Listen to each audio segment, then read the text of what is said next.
2019, we had an unexpended percentage of 2.4%. And when we did our forecasting methodology that's included in this report, we were forecasting that benefits would be underspent by 3.1%.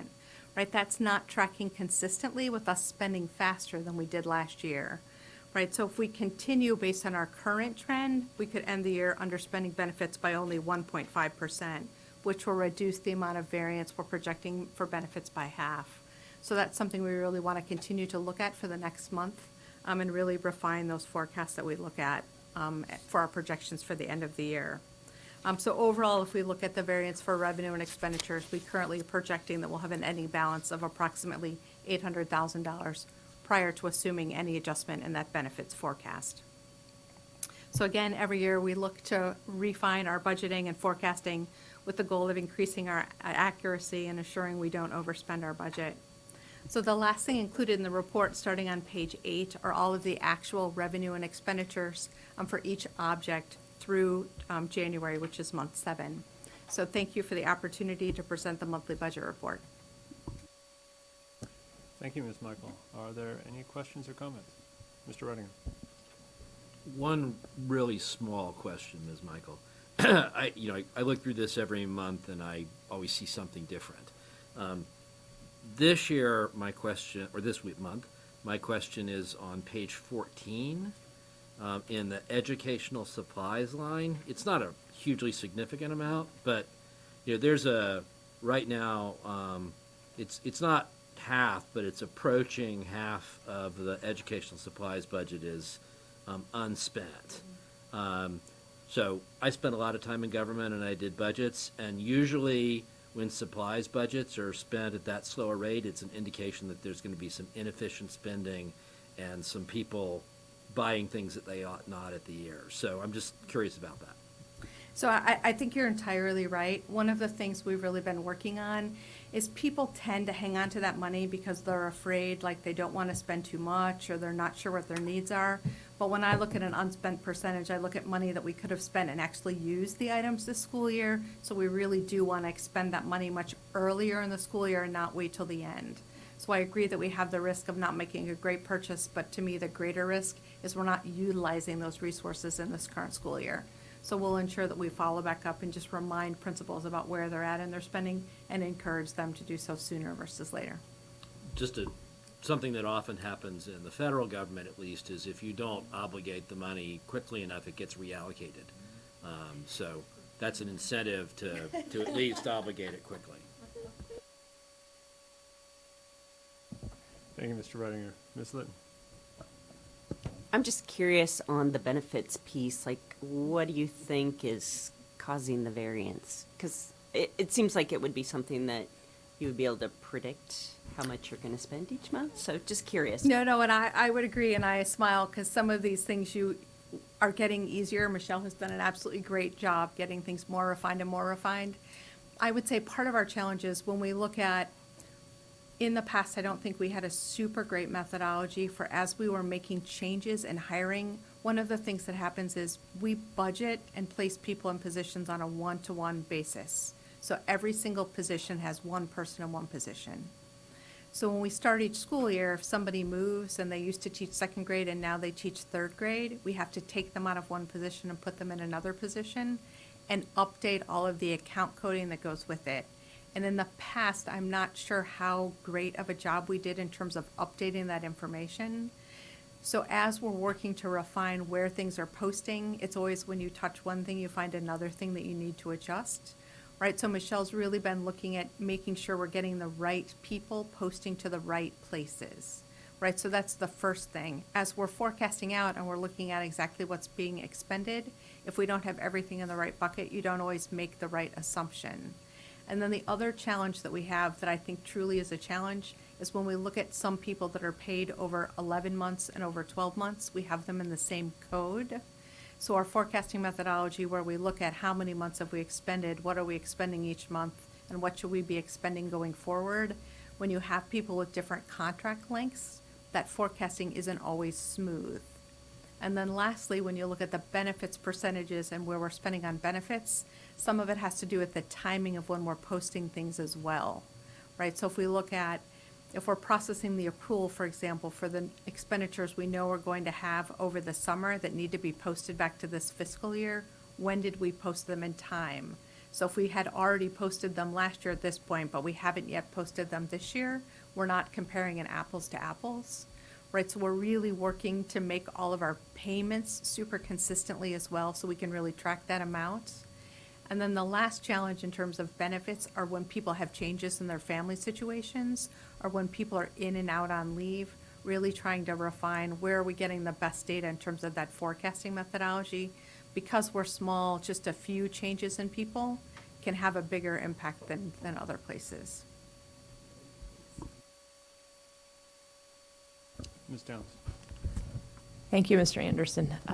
Ms. Michael, I just wanted to thank you for the overview, the written narrative, because that's very helpful for me as I'm reading through it and learning the budget. So thank you very much for that extra work. Ms. Downs, any other questions on the monthly monitoring report?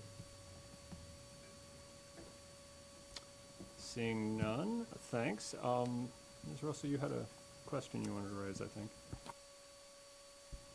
Yeah, it was actually a statement. I apologize for dropping the ball and not mentioning this earlier, but I was tasked with making the announcement that the Falls Church Education Foundation also supports the budget as presented. So they appreciate the work of the school board and Dr. Noonan and fully support what is included in there. So. Thank you. If there are no other comments on the items here, I would like to just make a quick comment before we go forward toward our closed meeting, which we still have.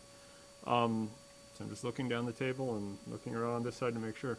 I would just like to it's not attached to the budget, but it's to thank you for everyone for our retreat last week. Your engagement in spending the day together, I think it gave us an opportunity that we don't often have to reflect. And I've had some feedback from a few members about things we could do to build on it for next time, and we'll take that.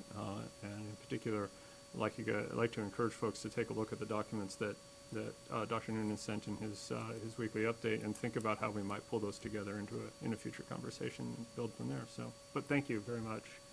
And thank you, Dr. Noonan and Ms. Goodell, for all the work in assembling that and getting a good facilitator to come and for everybody spending the time together. So that was the thing I wanted to say there. And picking up on the thread of paper or not, I mean, don't know how we would want to capture the sense of the board on that, but think about it and we can talk about it at our meeting next week, I suppose, on that point. So personally, I can go either way, but there we go.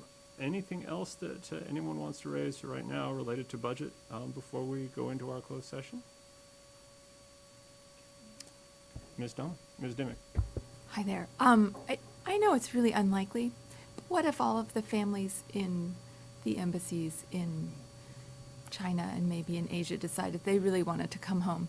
How would that look for us? And you might not have an answer tonight, and I know we've had this experience before. So.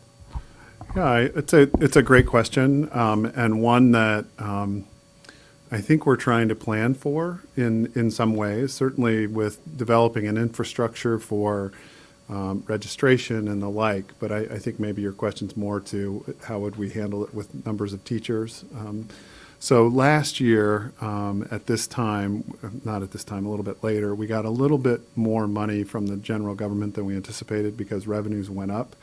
And we put that money into a staffing reserve so that if there were a need for an additional teacher or two, we would have enough in reserve to be able to do that. And fortunately, we did have a bump in one grade level, and so we were able to hit on that reserve. We currently have a reserve still there. It's not as much as it was, but we have some capacity to grow if need be with that staffing reserve by a position. And potentially two in terms of how the budget shakes out. We'll see. But we are monitoring it very closely. Our class numbers right now and the way that we're staffed, there's a little bit of room to grow in each grade level. So we have some absorption potential. But if it got to a point where we got to a critical mass and we needed to grow by a teacher or two, I think we could handle that. Good question. Thank you. All right, well then, Seeing no other questions on this point, I guess I would seek a motion related to a closed meeting. Mr. Chair, pursuant to.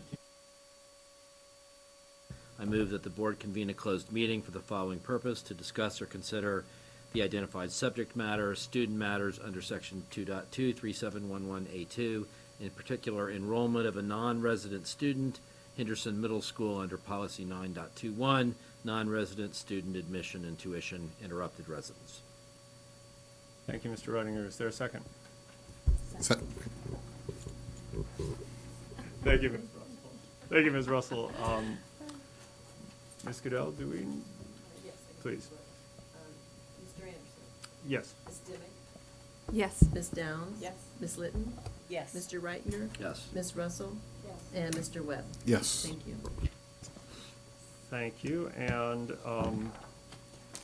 just for the audience that is now walking out the door, this is the last thing we're going to do. So we'll come back for the certification, but that'll be it. So, So is it okay? We're going to put up the microphones and stuff. yeah, I think that's fine. Thank you. All right, we'll go to the yellow. Go to the yellow. That's not fair, guys. I keep it straight.